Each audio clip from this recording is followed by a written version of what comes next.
Buenas tardes a todas, todos. Somos poquitos, pero no importa, porque vamos a hablar aquí de cosas muy importantes y muy serias. Tenemos aquí la presencia de Alberto Mejía, Jesús Alberto Mejía, integrante del Centro Mexicano del Derecho Ambiental. Y a mí me da especialmente gusto que sea Alberto quien está aquí, porque joven egresado de la UAM, de la Facultad de Derecho, y entonces pues también es importante esto, que los estudiantes, los jóvenes, estén hoy trabajando de este lado y haciendo estas cosas que son duras. Vamos a tener hoy, en voz de Alberto, el informe sobre la situación de las personas y las comunidades defensoras de los derechos humanos ambientales. Este es un informe que por 9 años consecutivos ha venido trabajando el Centro Mexicano de Derecho Ambiental, y es, como les decía, un tema serio porque nos habla de la violencia hacia defensores y defensoras ambientales en un momento de crisis ambiental, en un momento de destrucción ambiental innegable, ¿no? Entonces, en el que tendríamos que estar más bien arropando y protegiendo a los que defienden, y sin embargo están pues expuestos y expuestas a violencias. Entonces, pues esta es la parte seria, digamos, de esta reunión y de esta información. Y por otro lado hay una parte importante, que aunque seamos pocos, pues nos toca salir y hablar de esto, ¿no? Correr la voz, hacer visible esta situación en un país en donde los muertos y la violencia a las personas se ha convertido en una noticia de día a día, ¿no? Tenemos que seguir nombrándolos y nombrándolas, tenemos que seguir hablando de esta violencia, tenemos que hacer que haya pues atención y justicia, ¿no? Para todos estos casos.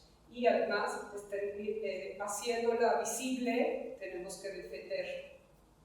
Entonces, pues bueno, Alberto, gracias por venir. Es un día complicado, 9 viernes en la tarde y demás, pero pues muchas gracias por estar aquí y por compartir con nosotros y nosotras. No, pues bueno, las gracias son para ti, Fer, gracias por el esfuerzo de enlazar, digamos, establecer este vínculo de colaboración del CRIM con el CETA. Entonces es un gusto, y hablo de parte de todo el equipo que nos encargamos de redactar este informe. Muchas gracias a María Fernanda, muchas gracias a CRIM, a la UAM, al espacio y obviamente a todos ustedes. Y bueno, primero que nada, una disculpa por el atraso, la verdad que agarró la lluvia y hubo un tráfico terrible. Y otra disculpa porque estábamos pensando justo en invitar a una persona defensora y veo algunos rostros y veo como procesos donde nos hemos coincidido y creo que sí hay aquí personas defensoras, pero queríamos hacer una invitación muy específica a Luis Morales, que es el hijo de Rodrigo Morales, un compañero justo morelense que fue asesinado el año pasado, el 2 de septiembre. En ese sentido, pues digamos, se hizo la invitación, pero justamente como el 2 de septiembre se cumple un año de su asesinato, pues no pudo estar porque está con los procesos preparativos de su cabo de año, ¿no? Pero bueno, digamos que estuvo en la invitación y no se pudo concretar. Y bueno, pues como decía Fernanda, pues sí, digamos, este informe, creo que voy a hablar como de parte de todo el equipo que lo integra, es un proceso pues difícil, complicado en términos psicoemocionales. Es un producto que lleva pues un trabajo de investigación, pero más que de investigación, de desgaste emocional, porque, como dice Fer, habla de una violencia estructural que viven las personas defensoras. En ese sentido, es muy fuerte encontrar personas defensoras con las que acompañamos procesos de defensa de territorio que sean parte de este informe. Ojalá no existiera este informe, ojalá no fuera necesario y ojalá este trabajo y estas cifras fueran disminuyendo, pero no es el caso. Y en ese sentido, el informe 2021, que abarca del 1 de enero de 2021 al 31 de diciembre de 2021, para nosotros fue un año muy paradójico. Lo es porque el 22 de abril entró en vigor el Acuerdo de Escazú, como todos, bueno, muchos de ustedes sabrán, y teníamos muchas esperanzas de que ese acuerdo pudiese convertir o revertir digamos, las cifras que van a la alza, cosa que no sucedió. 2021 fue el año más violento desde que SEMDA hace este registro. Documentamos muchísimas agresiones. Fue el año, digamos, donde tuvimos 108 eventos de agresión. No sé si está acá la presentación o solo es eso. ¿O puedo conectarla? Sí, claro. Sí, ok. Bueno, ahorita lo hago. ¿Habías mandado una presentación? Sí, creo que ya la tenían, pero si no, creo que me conecto. Pero bueno, un poco para enseñarles las cifras. Ay, no, esto no tiene HTML. Bueno, si no, no importa. ¿Es de Mac? Sí. Tengo acá el enlace.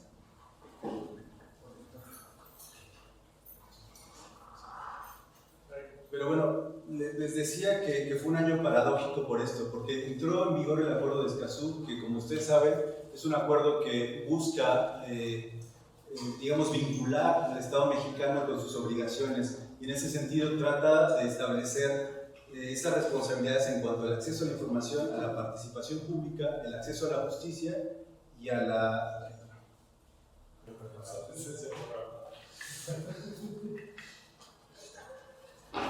Listo. ¿Sí se ve, verdad? ¿O lo hago un poco más grande?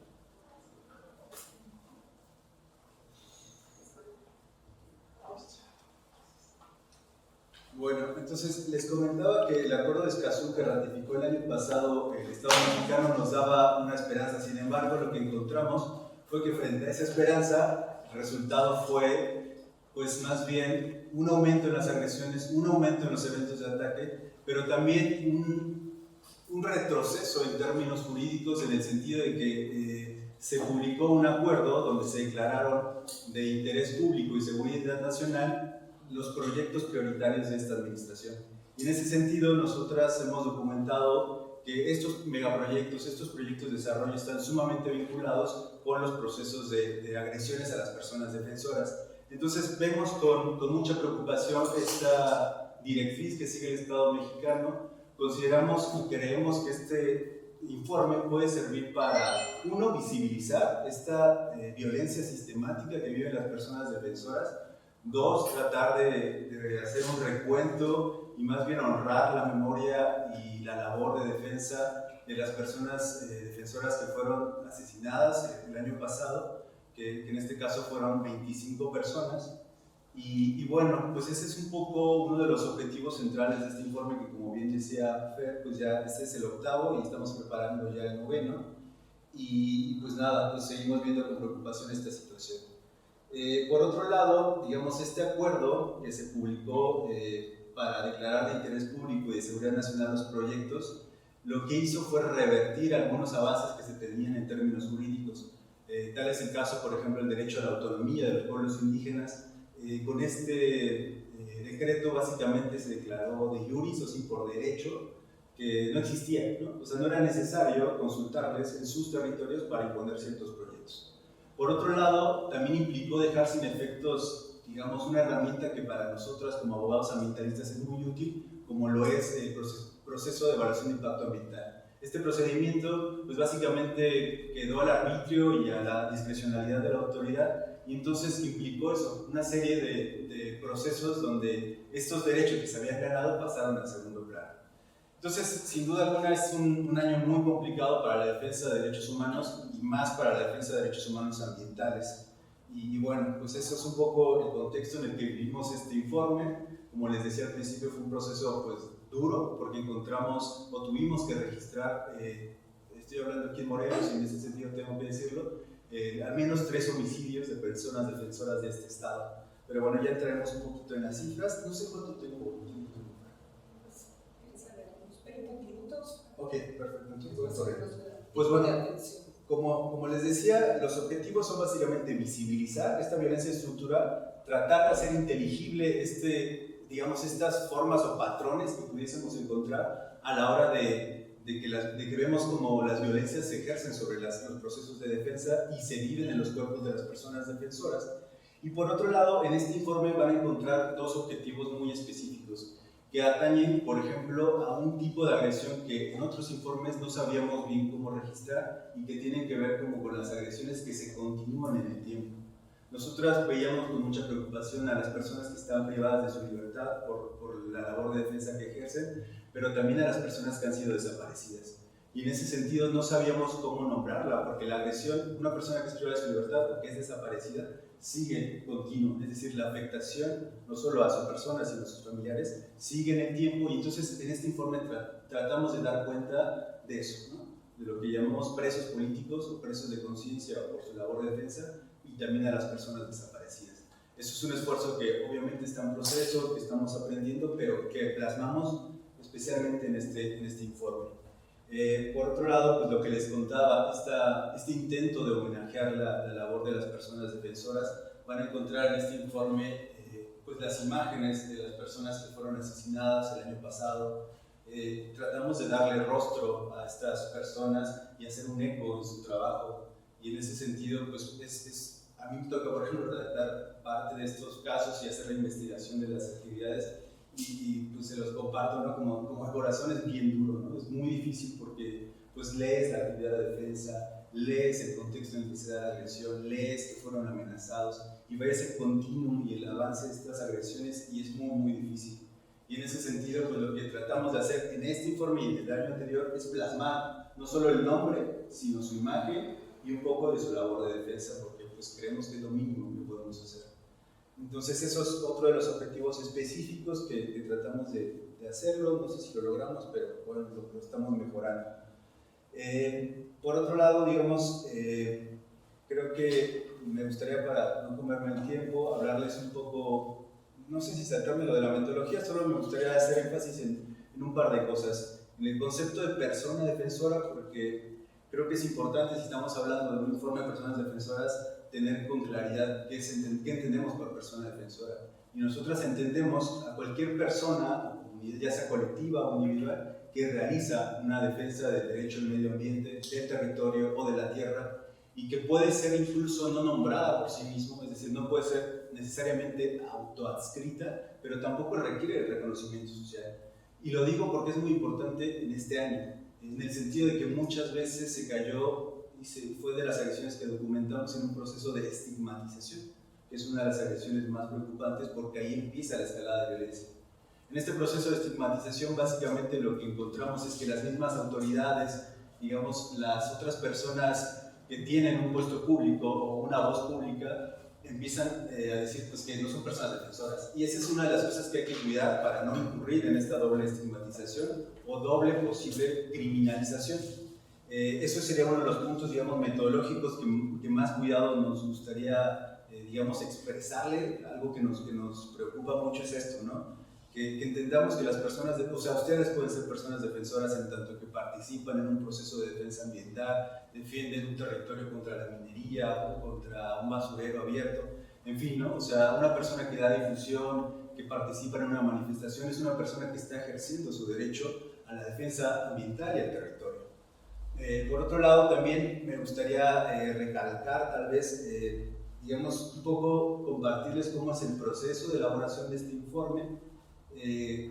Básicamente somos un equipo, pues, bueno, que se está solidificando. Muchas de ellas somos personas que no tenemos más de 3 años en el SEMDA, sin embargo, encontramos como, pues, un buen, digamos, una armonía, parsimonia, y trabajamos bastante bien, eso creo yo. Y en ese sentido, pues nada, es una labor pues, bastante abismal, porque básicamente nuestras fuentes son fuentes periodísticas, es nuestro primer acercamiento. Hacemos una búsqueda intensa en medios nacionales, luego pasamos a ver cuáles son las agresiones, a tratar de registrarlas. Obviamente los medios periodísticos no tienen la obligación de plasmar todos los datos, entonces hay que hacer una búsqueda mucho más profunda, un análisis, una revisión y pues, posteriormente la sistematización, volver a revisar. En fin, es una labor pues, bastante pesada, pero que, como les decía, la metodología se sigue puliendo, y en ese sentido son bienvenidas cualquier observaciones, críticas, comentarios para mejorar.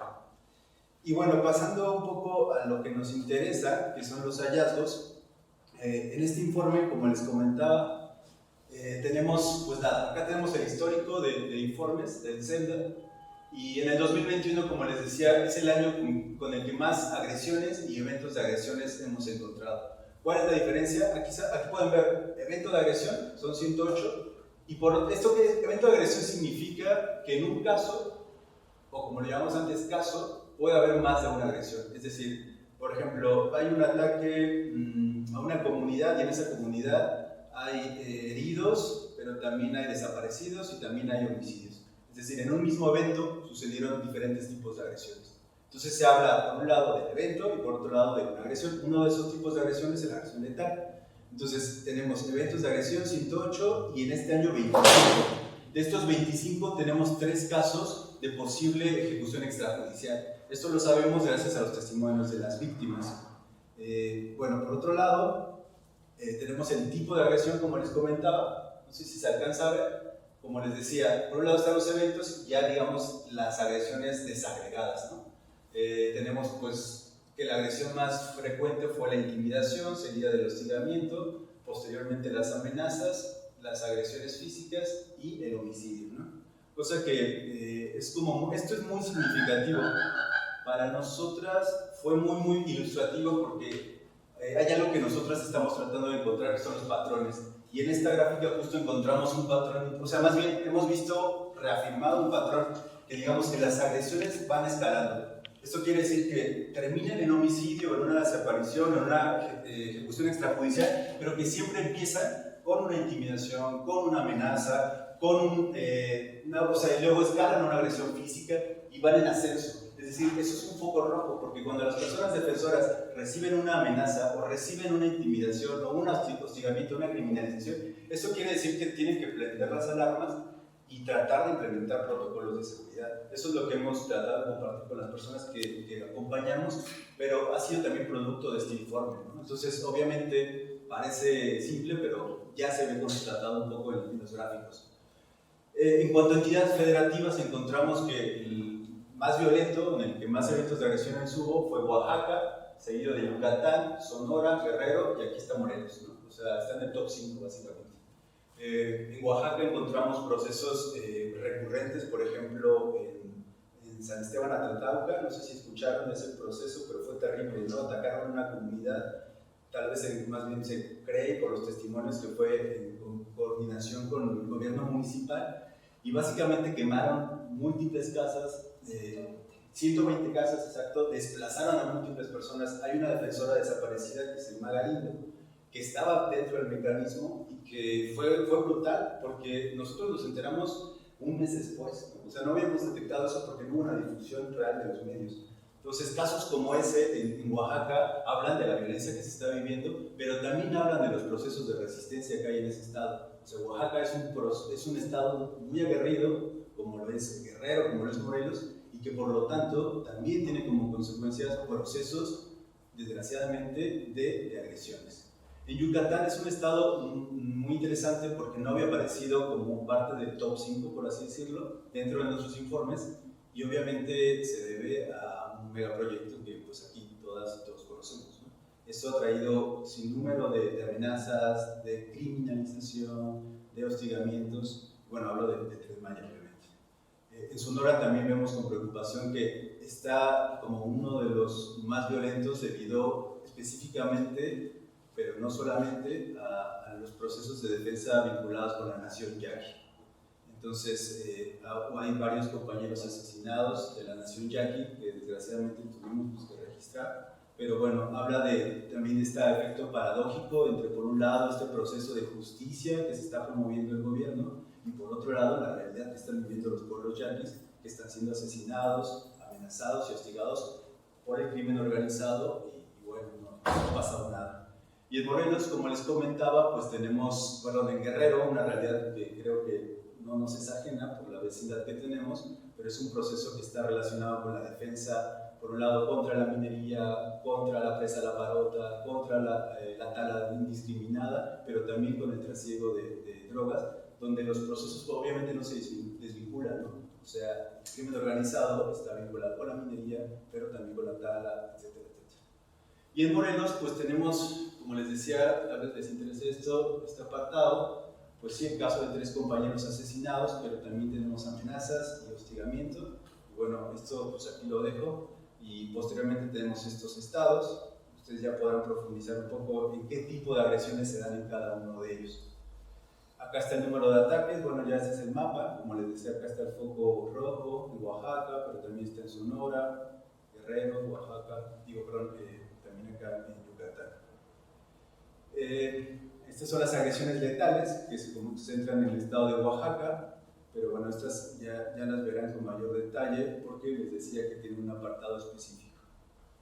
Me gustaría como un poco centrarme en esto, que también fue una de las cosas que caracterizaron este informe, y que es, digamos, las víctimas. En este caso, por ejemplo, creo que es muy ilustrativo de un proceso sistemático, ¿no? Acá tenemos que la mayor víctima es miembros de una comunidad. Cuando hablamos de miembros de comunidad, nos referimos tanto a personas que son partes de la comunidad o a una comunidad entera, como es el caso les decía, de San Esteban Atlantauca. En este caso, por ejemplo, los compañeros de la Nación Yaqui fue muy emblemático porque al atacar a una persona que ocupa un cargo público nombrado en una asamblea, en una comunidad, y que es asesinado, obviamente el impacto es en toda la comunidad, ¿no? Eso lo tenemos bien claro, que cuando hay una persona agredida, la agresión es colectiva y comunitaria. Entonces, el hecho de que sean miembros de la comunidad de mayor número, como les decía, en el caso de Oaxaca, habla de que pues nunca están en las comunidades, ¿no? Nunca están en las cifras oficiales, siempre hay rezagos en todo, excepto cuando son procesos de defensa y por lo tanto cuando son agredidas. Entonces creo que esto de nuevo reafirma este proceso de odio, de guerra contra los pueblos, y que tiene que ver con los procesos de acaparamiento de sus territorios para proyectos de desarrollo. En segundo lugar tenemos a los integrantes de organizaciones de la sociedad civil. Y en este, digamos, apartado es interesante ver qué tipo de agresión es la que más recurrente, y son estos aspectos como de deslegitimación o de estigmatización que sufren las personas de las OSC, como el caso de Zelda, pero como muchos otros más, donde por su labor de defensa son, digamos, señalados, se les dice que tienen otros intereses, y digamos, eso es un proceso bastante grave porque posteriormente, como les decía, prende las alarmas porque lo que hemos visto es que sigue una agresión más fuerte. Entonces, obviamente te meten miedo para que dejes de hacer tu labor. Entonces es una de las agresiones pues, fuertes porque impide seguir con esta labor de defensa o inhibe la labor de defensa. En cuanto a, digamos, a esta separación por género, aquí sí, pues digamos, debo decirlo, estamos tratando de implementar un enfoque de género. No sé si lo hemos logrado, obviamente creo que no, pero digamos estamos tratar de hacer visible los impactos diferenciados en términos de sexo, de género más bien. Estamos todavía en conversaciones, justo hoy tuvimos una reunión con una persona que nos está ayudando a implementarlo, pero tenemos por ejemplo que las mujeres siguen debajo de las cifras. Creemos que tiene que ver con los patrones obviamente patriarcales de asignación de roles, de asignación de roles domésticos, donde la mujer no necesariamente participa en el frente, en el primer frente, pero sí obviamente se ve afectada. Y entonces los medios de comunicación, como les decía, nuestra primera fuente, ahí no la registran, ¿no? Entonces ahí hay que hacer ajustes para visibilizar con mucho mayor detalle estas agresiones a las mujeres, porque pues siguen apareciendo los hombres y obviamente las agresiones pues son muy parecidas, pero por ejemplo todos los asesinados son hombres. Entonces la violencia se está ejerciendo diferenciadamente, pero no hemos alcanzado a encontrar matices suficientes como para visibilizar los efectos diferenciados en cuanto a las mujeres, ¿no?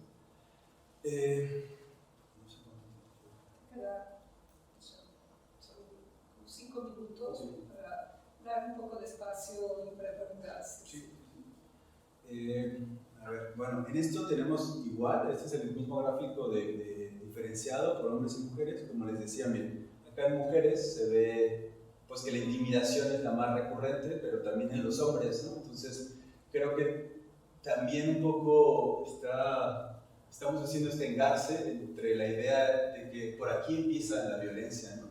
Creemos que empieza un poco antes en los procesos de discriminación, pero es difícil trabajar con el concepto de discriminación por su sesgo demasiado legaloide. Entonces estamos tratando de abrirlo un poco, pero mientras tenemos, digamos, este avance o este primer paso, que puede ser una escalada, como les decía, a las violencias. Posteriormente tenemos este hostigamiento, que ya es un proceso mucho más recurrente hacia la persona defensora, y después tenemos las amenazas, que también está muy parejo, las agresiones físicas. Aquí hay más hombres que son agredidos, pero las mujeres pues también aparecen, ¿no? Y digamos, por ejemplo, acá en el secuestro aparecen solamente los hombres, y bueno, ese es, digamos, un poco el trabajo que hemos intentado hacer para tratar de visibilizar la forma diferenciada en que se ejercen estas violencias. Estos son los sectores económicos, digamos que este es el engarce con el sistema pues, productivo capitalista que podíamos detectar. Aquí aparece la minería en primer lugar, aquí en un territorio donde pues, tenemos una minera como queriéndose imponer. Y bueno, aquí es curioso porque pues, la minera en el año pasado no aparecía, o sea, había, me parece, como 5 agresiones del año pasado, y en este se dispararon en este sector. Entonces, también es algo paradójico que discursivamente se está hablando de no más concesiones, y sin embargo las concesiones que ya están dadas están produciendo estos procesos de violencia hacia las personas defensoras. Entonces, bueno, aquí Fernanda tiene muchísimo más claridad del tema sobre los conflictos mineros, pero bueno, esto encontramos nosotras. En segundo lugar está el sector hídrico. Digamos que en estos son los procesos que tienen que ver con termoeléctricas, con hidroeléctricas, y bueno, que obviamente acaparan los ríos, o digamos el caudal que tienen a disponibilidad los pueblos y las comunidades o las personas. Posteriormente está el sector de la energía eléctrica, seguido de vías de comunicación y el forestal, ¿no? Entonces son como los sectores que hemos detectado con mayor recurrencia. Estas son como las agresiones directamente a comunidades indígenas. Acá también me gustaría comentarles o compartirles que este también es un primer saque, un primer intento que está haciendo el SEMDA, también de desagregar, ¿no? Si vimos que las comunidades indígenas son las más afectadas, pero aquí encontramos que las comunidades indígenas, pues obviamente tienen sus diversidades y sus peculiaridades en cuanto al tipo de agresión que están sufriendo. Acá este dato, digamos, es la primera vez que lo intentamos, y bueno, lo mismo, ¿no? Habla de que aquí, por ejemplo, el porcentaje de agresiones que tienen las comunidades indígenas es de los 108 eventos que les dije que teníamos contabilizados en el 2021, 40 eventos fueron contra comunidades. De las 238 agresiones que se desplegaron en esos eventos, 98 son a comunidades. Y en ese sentido, pues tenemos que el 41.2% son contra comunidades. Es decir, lo que les comentaba sobre que nunca aparecen en los registros, más que cuando los están asesinando, más que cuando los están agrediendo, ahí sí brillan las comunidades indígenas, y bueno, pues es parte, creo, de esta lógica colonialista, extractivista que se está desplegando en sus territorios. Bueno, sobre el tipo de agresor, tenemos el gobierno como el principal. Sin embargo, acá el gobierno lo hablamos como una categoría amplia que tiene que ver con los 3 niveles de gobierno, municipal, estatal y federal, pero que no actúa necesariamente solo. Lo que encontramos en los testimonios es que hay, digamos, una vinculación, una alianza que las mismas personas defensoras o sus familiares o los testigos señalan, que es el gobierno con el crimen organizado, el gobierno con las empresas. Y en ese sentido, obviamente es alarmante esta forma de operar, y que sea la cifra más alta en cuanto al agresor. Y bueno, encontramos esta complicidad que es bien difícil discernir a partir de un proceso de investigación que tiene que ver como con fuentes periodísticas. Entonces es un poco esta preocupación que tenemos. Obviamente se prenden todas las alarmas, y en segundo lugar pues encontramos a algo no identificado, ¿no? Un agresor que tal vez por miedo, tal vez por falta de información, pero que las comunidades o las fuentes que tenemos nos dicen que no se sabe quién agredió. Después tenemos a la delincuencia organizada, que está fungiendo como un operador bastante fuerte, donde pues obviamente también está este discurso que se ve desde los medios de comunicación, que como les decía es nuestro primer acercamiento, donde todo es delincuencia organizada, ¿no? ¿Quién sabe sobre delincuencia organizada? Entonces también ha sido un proceso difícil tratar de, digamos, discernir con mayor detalle esta categoría. pero bueno, por lo mientras tenemos estas cifras. Posteriormente tenemos a personas de la misma comunidad como agresores y empresas y personas de la misma comunidad actuando, operando de la misma manera. Creo que esto nos habla del proceso, digamos, de división de las comunidades, donde una empresa para instalarse en un territorio, sea el proyecto que sea, busca dividir y las personas de la misma comunidad convencidas de los beneficios se vuelven agresores. Y por último tenemos a los caciques, que bueno, son igual personas que se ven beneficiadas muchas veces con los proyectos. Y bueno, acá están de nuevo los sectores, por agresión en este caso, el tipo de agresión. Acá está con mayor detalle, van a poderlo ver en el informe. Y bueno, pues voy a pasar, creo que esta es la última. Bueno, estos son los estados, igual por agresión, que creo que no se alcanza a ver, entonces se los dejo, traje los informes para quien quiera llevárselos. Acá está lo mismo, este es, digamos, las agresiones, qué agresor comete qué agresión, y bueno, aquí lo van a encontrar también. Y bueno, para pasar un poco al diálogo, que creo que es lo más rico, pues compartirles eso, ¿no? Digamos que esto es un proceso pues, de un esfuerzo colectivo, largo, difícil en términos emocionales, pero que también busca, pues eso, ¿no? Visibilizar y comprender. Creo que la academia acá tiene mucho que dar para entender mejor los procesos de agresiones, pero también creo que para darle la vuelta, es decir, para intentar prever estas agresiones y establecer mecanismos de autocuidado, mecanismos autogestivos, porque el mecanismo de protección a personas defensoras vemos que no está dando los resultados deseados, y en este sentido nos ven, más bien nos dicen las mismas personas defensoras, es que no puede ser que el mecanismo de protección a personas defensoras me dé a la policía municipal de la que estoy tratando de esconderme.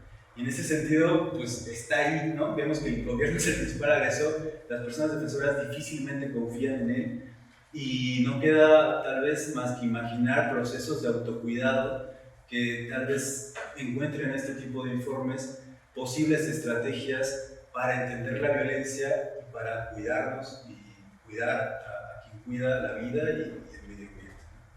Muchas gracias. Muchas gracias. Bueno, pues la información es durísima, es durísima. Yo creo que nos dejas pensando mucho, pues a veces has dicho dónde, cómo, quién, cuándo no, pero más o menos, de dónde viene esta violencia, contra quién se ejerce, de qué manera se ejerce, ¿no? Es muy dura, pero es muy importante, ¿no? Lo que decía yo al principio, de que la sepamos y que la difundamos, y que además efectivamente veamos de qué manera se pueden ir construyendo estos otros mecanismos. Pues yo lo que quiero hacer ahora es abrir la ronda, quien quiera preguntar, quien quiera comentar, siéntanse como en su presentación. Una pregunta muy puntual. No sé si nos puedes hablar un poquito más del inciso de criminalización, que me parece muy importante. Bueno, varias de las cosas que dicen así, pero Sí, claro. Bueno, este es un proceso donde justo las autoridades están muy involucradas. Encontramos casos, me acuerdo uno de Puebla, ¿no? Donde una empresa inmobiliaria que para algunos edificios, y la misma empresa busca inventar delitos. Entonces utiliza todo el aparato jurídico para tratar de, primero, una especie de amenaza, ¿no? Entonces llega una orden de presentación, llega una denuncia, llega la policía, y luego viene el proceso, ya puede ser de privación de la libertad, incluso sí, de hostigamiento policial. Entonces es, digamos, una de las agresiones que pueden derivar en otras más graves, pero que marcan esta complicidad y esta forma en la que el derecho puede ser usado por la misma lógica capitalista para detener y frenar la labor de defensa. Porque ¿qué pasa, no? O sea, cuando tenemos un proceso, una persona vinculada a proceso, una persona detenida, una persona que le abrieron una carpeta, lo que tenemos es que toda la comunidad dice, ay, ¿no? O sea, la piensa dos veces, ¿no? Hay otras comunidades mucho más aguerridas que se lanzan, se siguen lanzando, pero es una de las agresiones, digamos, donde más podemos encontrar esta vinculación del derecho usado como una herramienta represiva. Sí, no sé si tu pregunta... Sí, muchas gracias. Sí, me quedé pensando en un caso que recién me contaron, para que se me Chita, en donde alguien que, un grupo que se opone que tiene un pleito con una de las eólicas y que toman la entrada para llamar la atención, porque están llamando desde hace mucho tiempo, están impugnando, pero nadie les hace caso, y los acusan de despojo de su propia tierra, ¿no? O sea, es como esta cuestión al revés, ¿no? Sí, justo abundan esos casos, ¿no? Sí. Pero también están, digamos, los casos más directos donde, por ejemplo, hay compañeros ahora detenidos en Querétaro porque están, digamos, luchando con una ley que privatiza o que establece medidas de privatización del agua. Y digamos que ahí lo que encontramos pues es eso, que una persona que ejerce el libre derecho a la manifestación, que se puede o no vincular con un derecho a medio ambiente sano, pero que lo ejerce, es detenida, digamos, le abren una carpeta y está arriba de su libertad. Entonces, eso implicó para el movimiento, para la red de defensa del agua, un desgaste brutal, porque no solamente es recurso económico, a veces hay abogados solidarios, pero a veces no. Es un, digamos, desgaste obviamente emocional, que es quizás uno de los más fuertes, y bueno, implica eso, de que ya no te concentras en tanto en combatir la ley, o te divides y al mismo tiempo tratas de liberar a los compañeros, porque están privados de su libertad, y quién puede estar, digamos, con calma, pensando en generar un recurso jurídico, un amparo, si tienes a compañeros privados de la libertad. Y en términos económicos también puede Claro, ser. en términos económicos, sí, totalmente. Sí. Adelante. Muchas gracias por la presentación, felicidades a todas, es un trabajo estupendo, es la primera vez que me veo enterando que hacen algo así, y que lleven 8 años, me habla mucho de la labor que llevan desempeñándose. Me gustaría saber puntualmente si ustedes llevan registro del tipo de resistencia, de estrategias de resistencia o, como lo llamaste, procesos de autocuidado. Si no es así, me gustaría que nos hablaras un poco más respecto a cómo es que estas personas o se autocuidan o resisten, ya sea con cuidado o no. Bueno, la primera, eso creo que parece preguntas, la primera es no llevamos este registro. La segunda es intentamos promoverlo. De hecho, la siguiente semana tenemos una comunidad de aprendizaje aquí con Morelos, en Cuernavaca, con personas defensores de la bioregión. Y en ese sentido, lo que buscamos un poco es hablar del tema como un eje. Es decir, nosotros pensamos a la defensa del territorio como una estrategia integral, que no solamente nosotros hacemos derecho, somos abogados casi todos, pero lo pensamos como en múltiples dimensiones, ¿no? Por un lado está el derecho, pero también está la seguridad, también está la comunicación, la organización política, y entonces hay que fortalecernos integralmente. Entonces, cuando hablamos como autocuidado, nos referimos a esta dimensión de la seguridad. Y más bien nos referimos a autocuidado, porque la seguridad tiene estos matices como del Estado, ¿no? Y digamos, lo que hacemos es promover estos encuentros, ¿no? Porque así como les decía, ¿no? Los compañeros de Oaxaca, que son muy aguerridos, pero también tienen un repertorio. O sea, esa misma vida tan hostigada, tan llena de vaivenes y de agresiones, les ha propiciado procesos de autocuidado y defensa bien interesantes que a veces servirían a otros movimientos, ¿no? Y que permiten esta, digamos, creatividad de las comunidades, de las personas defensores, pero lo importante es que las personas sepan que su actividad es una actividad muy riesgosa, ¿no? O sea, después de Colombia, sí, creo que está Colombia y luego México, como de los países más peligrosos en América para la defensa de derechos, ¿no? Y en ese sentido, pues nuestro esfuerzo con también es visibilizar esta vulnerabilidad en la que está. Entonces, pues si ahorita alguien quiere ir a defender, no sé, una barranca o algo así, pues sabe que te vas a enfrentar contra intereses gruesos y por lo tanto te tienes que cuidar. Entonces es eso, o sea, el inventario creo que le toca a cada uno de los procesos de defensa, a cada territorio, y ver y probarlas y ver cuál es la que mejor les funciona.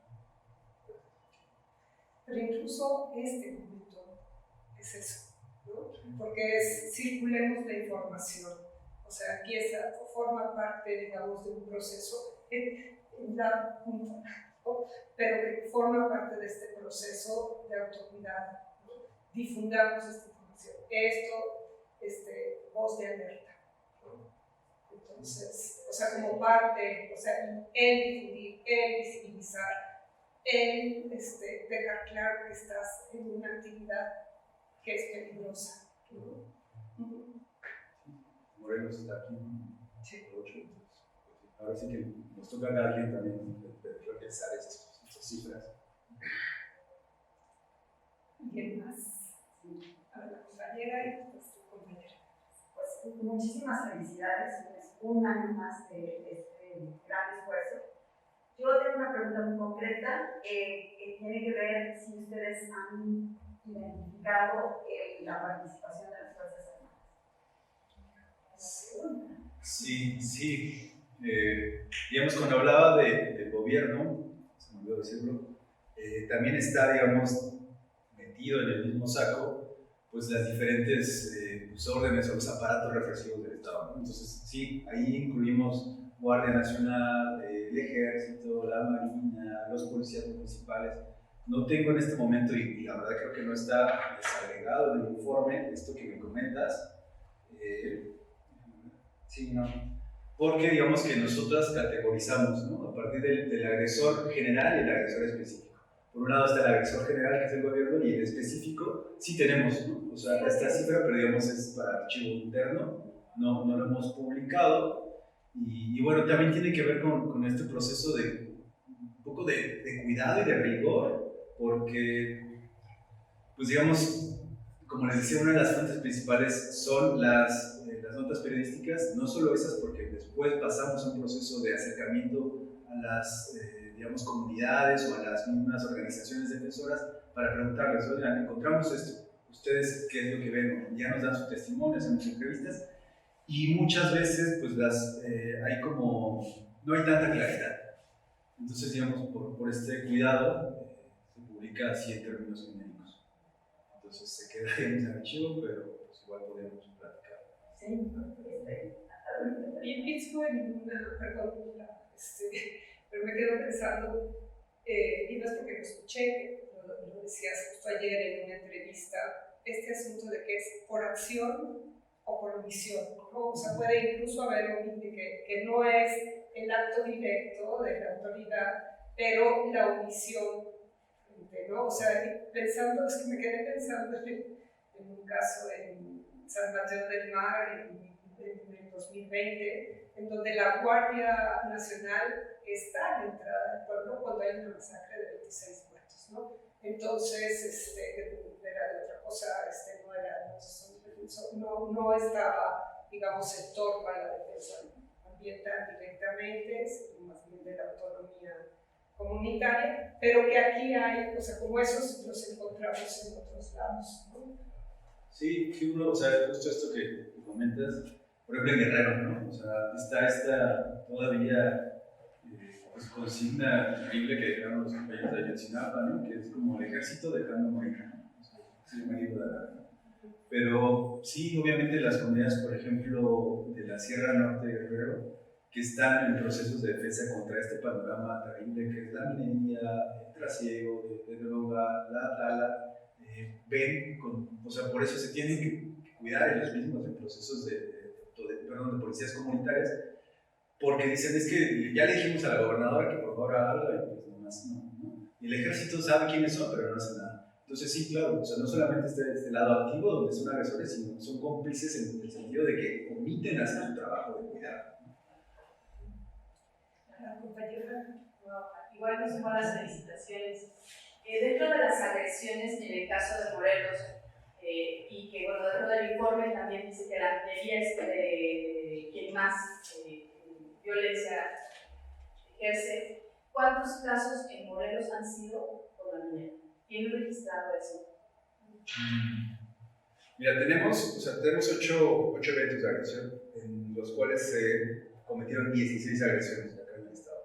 Estos eventos tienen que ver con 3 homicidios. El compañero Rodrigo Morales estaba relacionado desde hacía históricamente el proceso de defensa de Loma de Mejía contra este basurero que primero promovió PASA y ahora Tridenza KS. Está el compañero Alejandro García Chepe y José de Jesús Sánchez, que era un guardabosques. tenemos 2 agresiones físicas y 3 amenazas. El proceso de la minería, digamos, hablar Morelos, pues es complicado porque es un proceso abierto, ¿no? Es un proceso donde pues, hay personas involucradas aquí, en esta mesa, en este espacio, y en ese sentido, pues creo que es un poco delicado platicarlo así. En este informe no tenemos, la parte sería concreta, pero pues más vale cuidarse, ¿no? Sí. Una pregunta. Los 3 compañeros que fueron asesinados en el 2021 estaban en el programa de protección a defensores que es lo que proporciona el Estado.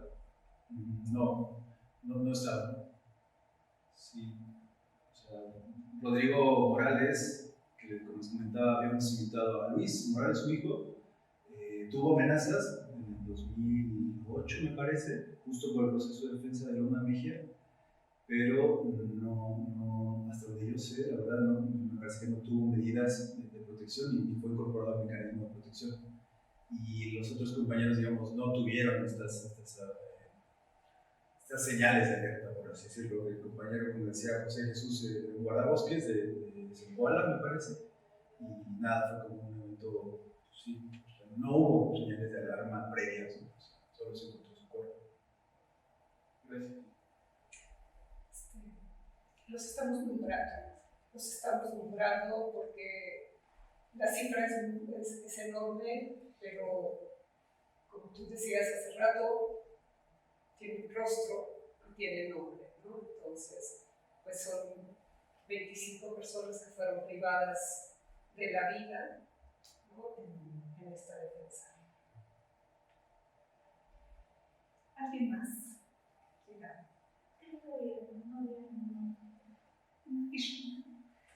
Yo me quedé pensando en que muchas de las luchas ambientales son encabezadas por mujeres o que hay mujeres que tienen mujeres fuertes que tienen una presencia importante en estas luchas, ¿no? No sé, aquí en el estado está Puebla Castellanos, pero bueno, hay muchas otras. Y me quedé pensando en lo que tú decías sobre la importancia de mirar esta problemática con enfoque de género. Y más que una pregunta es como compartir un comentario para ver qué opinas tú. Pienso que hay algunas cosas que serían muy difíciles de asentar en un informe como este. Pienso, como por ejemplo, una de las formas muy recurrentes de agresión que enfrentan las defensoras ambientales son como chismes, formas de comentarios que deslegitiman su trabajo, que dicen que son mujeres que andan buscando hombres, que son mujeres y muchas veces no está claro como de dónde vienen, y otro tipo de comentarios por el estilo, pero tienen un impacto tremendo en sus vidas, en la lucha, en toda su cotidianidad en la comunidad, ¿no? Solo me quedé pensando en eso. Sí, claro, sí, la verdad es que esto es muy difícil, especialmente con un informe que tiene como un poco más cuantitativo. Para lo cualitativo, pues sí, creo que hay chamba de sobra y hay una deuda pendiente. Sobre todo también porque estas categorías que manejamos, que obviamente están, digamos, perfeccionándose constantemente o criticándolas, constantemente estamos revisándolas, no dan cuenta de la realidad. ¿Por qué? Porque muchas veces pues, tienen que ver como con estos tipos penales, con una, digamos, fuente más juridicista, ¿no? Y en ese sentido tiene muchos limitantes, ¿no? Eso es muy cierto. Pero, digamos, pues somos abogadas, digamos que nuestra forma de llegarle al Estado o de increparle es con esto, ¿no? Con las mismas categorías. Pero creo que es muy valioso dar cuenta de eso para nosotros abogados. Es bien importante porque ahí empieza justo la violencia, porque si no se nombra, si no, las mujeres no dicen, oye, es que, por ejemplo, esto que les decía de la discriminación, ¿no?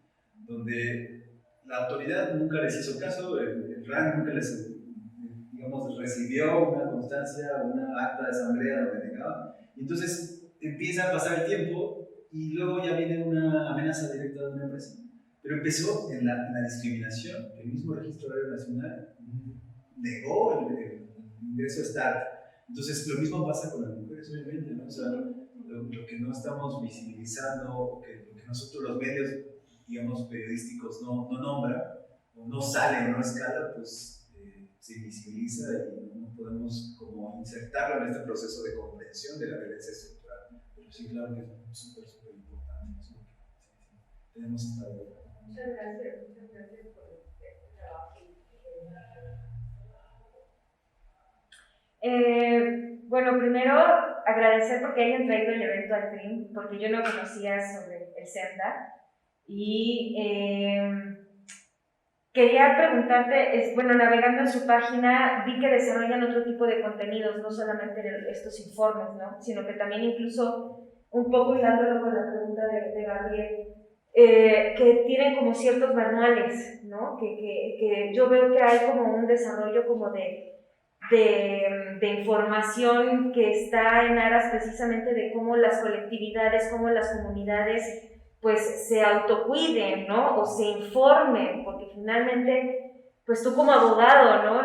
Lo debes, seguramente ese es como tu ósculo, ¿no? El cómo la ley puede ser un mecanismo de defensa pues brutal y que muchas veces ignorar las leyes o no saber con este tipo de recursos se cuenta, pues es precisamente lo que a veces lleva a las comunidades a estar en la indefensión, ¿no? Entonces, sí, podrías como platicar un poco, es que yo justamente no dimensiono cómo ustedes como SENDA, cuántos son, cómo están trabajando, o sea, dice, somos unas abogadas, ¿no? Pero ¿cuántas? Y si ustedes tienen también colaboración con otro tipo de asociaciones que, por ejemplo, se dediquen a hacer o que se procure hacer este tipo de trabajo que tú mencionabas o que se mencionaba acá de, bueno, pues vamos a ver cómo se pueden replicar estos mecanismos que ya hemos visto que en ciertas comunidades se utilizan para la autodefensa, cómo podemos trasladarlos a otras comunidades, etcétera, ¿no? Como que si nos puedes dar una dimensión, un panorama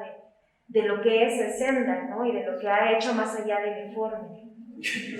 Por ahí debería haber pasado. Muchas gracias por el comentario. Pues bueno, el SENDA es una organización que ya tiene sus años, tiene 29 años y es una organización no gubernamental. Digamos que su objetivo principal es la defensa del medio ambiente y en estos años y en este proceso pues justo nos hemos dado cuenta que quienes más defienden el territorio, el medio ambiente, por sus mismas formas de vida, pues son las comunidades y en ese sentido ha habido como este giro, ¿no? Y digamos el SENDA tiene pues una estructura que implica 4 oficinas. Tenemos una en la Ciudad de México, es donde yo estoy, tenemos una en Golfo, otra en Cancún y otra en Los Cabos. Entonces, a partir de esa división, digamos que nosotros llamamos por bioregiones, tratamos de, obviamente, compartir, de documentar, de acompañar y de investigar, de incidir en política pública, que son como estos ejes que trabajamos en SENDA, y obviamente están enfocados, digamos, con diferentes objetivos. Traje unos materiales que creo que están por ahí, que tienen que ver con esto que dices, digamos, con los otros procesos de investigación que hace el SENDA, que tienen que ver con metano, con energía, con los procesos de defensa, mucho más enfocados a un proceso específico o a un conflicto. Pero también entendemos, gracias a este informe, pero también gracias a la labor del SENDA, que lo más importante, justo para no tener que escribir un informe, es prevenir las agresiones. Y en ese sentido, estos manuales que comentas, pues que tienen que ver con el ejercicio al acceso a la información, a la participación, a un amparo, a la estructura, trata de socializar un poco nuestra área de expertise a todas las comunidades y acercarlas a sus procesos para que les sirvan para lo que les sirvan, ¿no? Que usen el derecho lo más que puedan. Sabemos que no es digamos, el centro de un proceso de defensa, pero sabemos que es una herramienta muchas veces muy importante. Y entonces, pues SENDA hace lo suyo, trata de socializar. Como les decía, tenemos una comunidad de aprendizaje la próxima semana que nos entusiasma mucho porque es un espacio donde trabajamos directamente con las personas defensoras involucradas y compartimos, ¿no? Así, pues miren, a SENDA le funciona el amparo de esta forma y hemos aprendido esto y esto y esto. Y ellos, a su vez, ¿no? Es que, bueno, pero el derecho, somos una porquería en este país, o lo que sea, nos implica esta retroalimentación y nos implica pensar a nosotras mismas como abogados, el derecho de otra forma. Y entonces también hacer giros argumentativos, a buscar conceptos de violación innovadores para sentar precedentes, etc. Pero es una labor pues que sí, que estamos todavía desarrollando. No sé si sí, es una cosota el SENDA, ha acompañado procesos importantísimos, ¿no? Y han ganado procesos también muy importantes, ¿no? O sea, pero fundamentales en este país. Y empezaron así, empezó siendo un grupito de abogados que empezaban a acompañar un proceso que estaba ahí, pues que era top 10, ¿no? La vaquita marina, o en fin, empezaron con eso y se fueron abriendo, y en los últimos años se dieron cuenta de que no podían mantenerse en la Ciudad de México, y fue que se empezaron a mover. Y el que esto empezara en el 2014 fue precisamente por empezar a ver de que no todos, de que los procesos de lucha ambiental tenían un costo social tremendo, ¿no? Y que Sendas lo iba viendo en este acompañamiento. Dijeron, uy, pues a ver, con los yaquis de Sonora en contra del acueducto, y empezaron a ver que había un montón de agresión, y después veían no sé qué, y ahí fue que empezaron a armar este informe, ¿no? Entonces, como que eso es lo que es como interesante. A mí me parece el aporte del SENDA y el lugar que juega el SENDA en este país fundamental, es un referente, digamos, sí desde el derecho, pero que se ha abierto a otras lecturas, ¿no? Y bueno, tú mismo lo dices ahora, ¿no? Y además que tenga gente joven que esté haciendo cosas, no sé, me parece que es un... Y sí, yo también estoy como muy contenta de que el CRIM haya tenido este invitado tan especial, ¿no? Y bueno, y aquí un reconocimiento al equipo que fue el que promovió, el que hizo todo esto, las compañeras aquí adelante, los compañeros allá atrás, sin ellos no estaríamos aquí haciendo un trabajo espléndido en el CRIM. Y yo creo que es esto, es ir creando como estas alianzas, y bueno, yo te decía un día, las universidades tenemos que ser caja de resonancia. No somos, no somos los que debemos de salir en la foto, pero sí poder abrir nuestras puertas como para poder generar estas discusiones, ¿no? Entonces, pues por ese lado, pues sí. Muchas gracias, y no sé si alguien más quisiera comentar, si alguien más quisiera... Horacio. Sí, bueno, muchas gracias por el informe, seguro a hablar y a cumplir. Y quería que si puedes comentar dos cosas. Este informe es al 2021, si nos puedes actualizar cómo vamos, cuál es la tendencia. Y la otra, veo que en las recomendaciones lo primero que mencionan en el informe es implementar el acuerdo de Escazú, pero parece que el contexto nacional no facilita. La pregunta es más bien cómo utilizar eso desde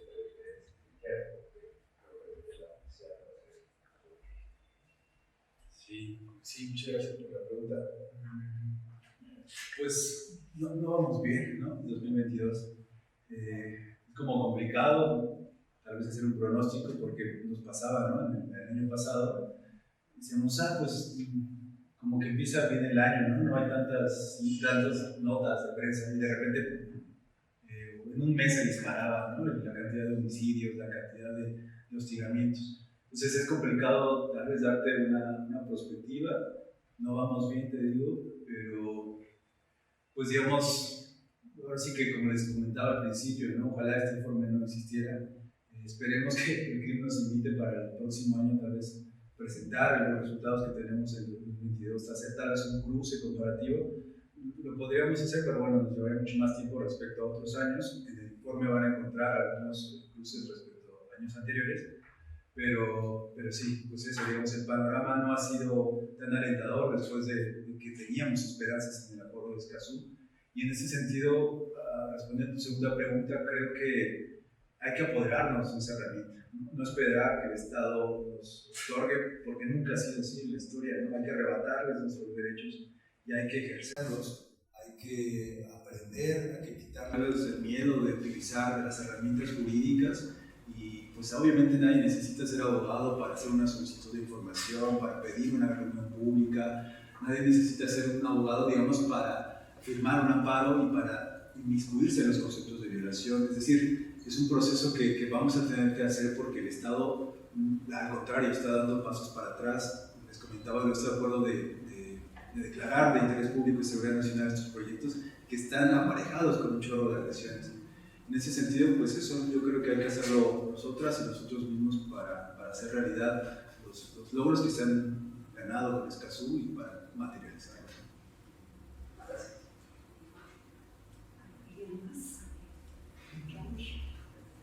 También quiero agradecer la invitación a esta conferencia y todo el trabajo que se ha hecho. Yo quería hacer un comentario, una pregunta acerca de si existe una visión más global de la generación de esta violencia. Sí. Y si se está haciendo algo al respecto. Sí, trabajamos con otra organización internacional que se llama Global Witness. Con ella compartimos aspectos metodológicos, compartimos, ellas tienen sus propias cifras respecto a ese contexto mexicano, pero también, digamos, nos sirven sus apreciaciones que son, como te decía, a nivel internacional. Obviamente con las capacidades del CEMDA no nos da para llevar este panorama, si ya la realidad mexicana es de por sí súper complicada y abigarrada. También nos ayuda, por ejemplo, esta labor que hace Global Witness, justo para engarzar estas estrategias de defensa, porque, por ejemplo, Colombia, ¿no? que justo por los informes de Global Witness tenemos esta visión de cómo está la realidad colombiana, también permite hacer intercambios, ¿no? En el sentido que comentaba el compañero de estrategias de cuidado, estrategias integrales, estrategias de defensa, porque la realidad colombiana, aunque tiene sus peculiaridades, nos permite aprender de ella y de procesos exitosos. Entonces, pues eso nos ha ayudado muchísimo estas colaboraciones con Global Witness y con otras organizaciones que hacen este mismo trabajo, pero a nivel internacional. Entonces, no sé si contesté tu pregunta. Bueno, y también el hecho de reconocer parentescos en esto nos lleva a poder crear una comunicación mundial al respecto, para definir de dónde viene esto. Porque yo veo que como que todo es una visión a nivel del piso, donde no vemos quién es el que está dando los pisotones, ¿no? O sea, estamos viendo a los pisotones y todos los que acaban muriéndose en los pisotones, pero ¿quién es el que está pisoteando?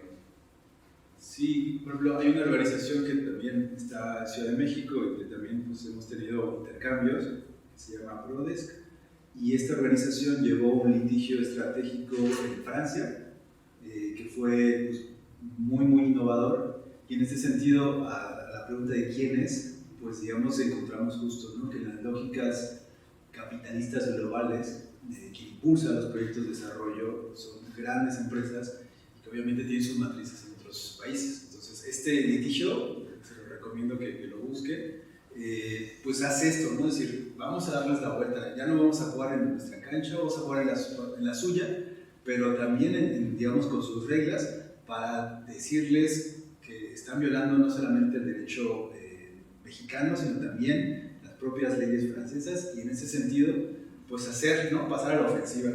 Creo que, pues eso, ¿no? Digamos que sabemos que en los grandes proyectos de desarrollo, obviamente, el capitalismo internacional está detrás, y en ese sentido las estrategias también tienen que tejerse de manera internacional, y bueno, los procesos de resistencia, te digo, como hemos aprendido de algunos compañeras y compañeros colombianos, pues tienen mucho que dar, ¿no? Que compartimos. Yo tengo una pregunta técnica. Cuando dices que la información se basa en fuentes periodísticas, o sea, ¿cómo delimitas una fuente? O sea, solamente medios impresos, medios digitales o radiofónicos, a nivel nacional, a nivel local, o fuentes extranjeras, internacionales, que se refieren a los hechos nacionales, por una parte. Pero por otra parte, o sea, ¿cómo delimitas? O sea, hay unas versiones, o sea, nosotros sabemos, o sea, y te estoy hablando sin conocer del campo, ¿no? O sea, pero yo leo una nota, cuando he tratado de hacer análisis periodístico, o sea, leo una nota y hay una versión en uno, hay otra versión que se contrapone completamente y otra. Entonces, ¿cuáles son las decisiones que se toman? Uno, para determinar la fuente. Dos, para determinar como la veracidad, o sea, porque me imagino que no siempre coinciden, ¿no? Y otra cuestión también como metodológica es cómo abordas el agravamiento, o sea, porque yo creo que hay el agravamiento de una situación. O sea, porque se ve la gráfica y se va viendo por número de hechos. O sea, yo entiendo que su unidad de análisis es el hecho. Entonces, o sea, anualmente hay un aumento. Pero la gravedad de los hechos, que también es, o sea, es un agravamiento que tal vez no en el número de hechos, pero sí en la manera cómo se desarrollan esos hechos, ¿no? Y un poco como que teniendo el trauma de Loma de Mejía, o sea, de la manera como del 2008 se hizo, y cuando volvió a haber un intento el año pasado, una reacción radicalmente muchísimo más violenta ante ese mismo hecho, ¿no? Entonces, ¿cómo lo haces? O sea, porque creo que el número de hechos, aumento del número de hechos es una manera de medirlo. Otra es el número de decesos, pero el agravamiento como tal, o sea, las fuerzas desplegadas, las formas en que se realizan, ¿cómo le hacen? Y digo, te lo digo porque esto es aplicable a lo encuentro como aplicable a cualquier fenómeno social, y son el tipo de decisiones a las que nos enfrentamos cuando queremos abordar un hecho. Sí, bueno, respecto a la delimitación, son medios nacionales, digamos, las fuentes son tanto virtuales como empresas, y digamos, la forma en la que, o sea, te decía, esto es un primer acercamiento, o sea, tenemos una agencia, nos da un primer saque sobre todos los posibles medios nacionales, locales, que registran una posible agresión. Nosotros hay que chutarnos todo eso, obviamente, y luego viene un proceso de verificación, porque efectivamente hay un chorro de notas respecto a una misma agresión. Entonces ahí hay que hacer esta talacha de depurar, de tratar de buscar lo más cercano, y posteriormente hay acercamientos a las víctimas directas, ¿no? Un proceso como de verificación ya, digamos, con las comunidades directamente, que no sucede en todos los casos, pero sí en los más complicados, ¿no? En donde de plano hay una disparidad del testimonio que da un periódico al otro. Decimos, por ejemplo, el caso de San Esteban Atatlauca, donde era súper complicado, ¿no? Porque ahí tuvimos que recorrer. Sí, exactamente. Entonces fue como que tuvimos que ir a ver qué es lo que decía la ONU, qué decía la Corte, la CNDH, pero nada, ¿no? O sea, nadie sabía qué estaba pasando. Entonces tuvimos que hablar con compañeros que estaban acompañando el proceso, digamos, de denuncias contra la desaparición de estas personas, y la cosa está así. Entonces, ya, ¿no? O sea, fue un proceso como de ir por capas para llegar a lo más cercano, a la fuente más directa. Entonces, ese es un proceso, pues sí, largo y complicado, pero tratamos de hacerlo especialmente en los casos difíciles. Y en cuanto a esto de la escalada o el agravamiento, no espero haber entendido bien tu pregunta, pero nosotras, cuando hablamos, por ejemplo, de esta escalada de violencia, nos referimos a casos que nos han ayudado a entender cómo va en aumento, porque en un mismo año pues encuentras, ¿no?, que en enero amenazaron a otra persona, y luego llegaron a su casa y había un coche, entonces hubo un hostigamiento, después hubo una agresión física, llamadas, y luego ya algún levantón y apareció su cuerpo. Es decir, lo mismo pasa, digamos, cuando cotejamos, por ejemplo, un compañero de Veracruz que desapareció en el 2020 y su cuerpo fue encontrado en el 2021, y ese fue uno de los primeros, así, ¿cómo pensamos estas situaciones donde en el año anterior registramos su desaparición y en este año tenemos que registrar su homicidio? Pero no, porque la desaparición fue una agresión continuada en el tiempo. Y en ese sentido, esta escalada, o sea, como bien dices, no solamente remite a las cifras, ¿no? Y digamos, y que va a cambiar, si cambias obviamente tus categorías, sino que remite al proceso que una misma víctima, cuando te centras a un caso en específico, te va a compartir, ¿no? Te va a mostrar. Entonces encuentras este tipo de que, por ejemplo, en el periódico te digo, bueno, está registrando una criminalización, pero ya cuando te acercas a la persona te dicen, no, es que empezó así, ya sabes, empezó desde hace 5 meses, cuando una persona llegó a mi domicilio, tal. Entonces, digamos, esa forma en que va aumentando la violencia, la comprendemos a partir de eso. Y digamos, este proceso de agravamiento creo que nos ha ayudado justo esto, digamos, constatar con otros informes, ¿no? El Cerezo tiene uno, Global Witness tiene otro, digamos, el artículo 19 tiene otro, el IPRI tiene otro, pero tienen como otros enfoques y nos permite, a ver, cuando nos reunimos para platicar de esto, entre organizaciones de la sociedad civil decimos, oigan, ¿cómo ven esto? Y ya, ¿no? Digamos, ese proceso que sea, pues no estamos tan perdidos en senda, ustedes también están viendo algo parecido. Y entonces es una de las formas en las que también las organizaciones, las ONG, pues podemos, ¿no? Tratar de comprender la realidad que estamos tratando de investigar y de visibilizar, ¿no? No sé si Gracias, disculpa la insistencia. La reunión de la próxima semana que has mencionado por lo menos en 2 ocasiones es pública, ya que lo pregunto simplemente porque me parece muy interesante entender la percepción en primera persona de estos defensores, y si no lo es, me gustaría saber por lo menos si nos puedes anticipar cómo es que dan este acompañamiento en el proceso, ya que según entiendo el acompañamiento es distinto dependiendo del tipo de agresión que se está dando, y supongo que en ese sentido los canalizan o los entienden de diferentes formas. Digamos que fue una convocatoria así abierta, pero con sus filtros. Digamos, uno de los, no filtros, pues como perfiles que buscamos, obviamente son personas que estén involucrados en la defensa del medio ambiente, que tengan, digamos, pues que vivan esta realidad, y entonces no cualquier persona o el grueso de la población pueda asistir, y aparte pues porque tenemos recursos limitados, ¿no?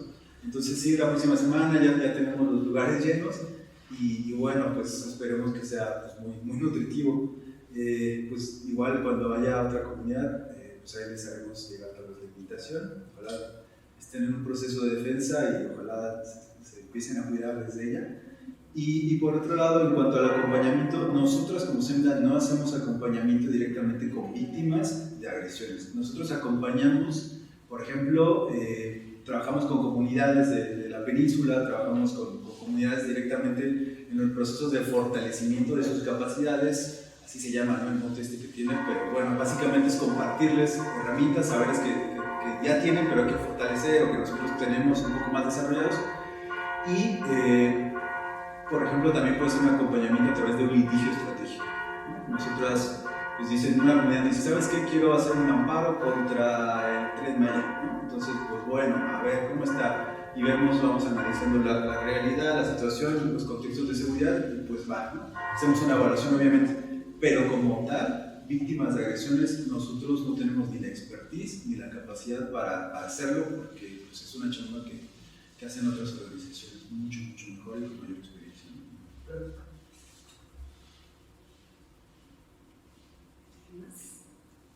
No tenemos a nadie más, pues te agradecemos profundamente que nos hayas compartido y sobre todo que se haya podido crear este diálogo tan bueno, ¿no? Sí, tan interesante. Pues muchas gracias y por supuesto pues el CRIM te abre las puertas, nos conocemos no solamente personalmente, sino también como instituciones, entonces pues aquí puedes decir, aquí tienes tu casa, pero en realidad tampoco estamos aquí en instalaciones de la UNAM, o sea que le tenemos que dar las gracias también a la UAM y al Museo de Arte Indígena Contemporáneo por habernos recibido, por habernos atendido, por habernos prestado este espacio tan bueno, ¿no? Muchas gracias a ti, muchas gracias al equipo del CRIM, de verdad, sin ellos no hubiera sido nada posible, y además pues porque tienen no solamente la mejor actitud, sino también tienen las mejores ideas. Entonces, pues gracias a todas y todos ustedes que están hoy aquí. Muchas gracias.